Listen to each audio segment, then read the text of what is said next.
সুজলা সুফলা শস্য শ্যামলা আমাদের এই বাংলাদেশ। সুপ্রিয় কৃষিজীবী ভাই বন্ধুরা, আমরা আজ এসেছি ঘটিয়াঘাটা উপজেলার বয়েলভাঙ্গা ব্লকে। দেখতে পাচ্ছি যে একটি প্রদর্শনী দেওয়া হয়েছে আমাদের রাজস্ব প্রকল্পের আওতায়। যে জাতের ধানটি এখানে করা হয়েছে সেটি হচ্ছে বিধান 93। এটি আমন মৌসুমের একটি আগাম জাত, যার জীবনকাল হচ্ছে 134 দিন। এটির ফলন 5.5 থেকে 6 মেট্রিক টন।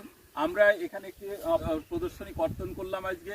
এই ফসল কর্তন করে আমরা এখানে দেখলাম যে এই ধানটির ফলন হয়েছে 5.2 মেট্রিক টন পার হেক্টর। কৃষকরা এখানে ছিলেন, কৃষকরা আছে, কিছু কৃষক এখনো পর্যন্ত যারা এটি দেখছেন যে আমাদের যে আগে বিধান 49 ধান ছিল তার রিপ্রেজেন্টেটিভ হিসাবে মাঠে এটি কাজ করবে।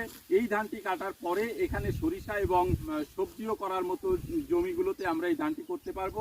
আমরা আশা করতেছি যে এই বয়েরভাঙ্গা এলাকা সহ ঘটিয়াঘাটার বিভিন্ন এলাকায় আমাদের এই বিধান 93 ধানটি সম্প্রসারিত হবে বলে আমরা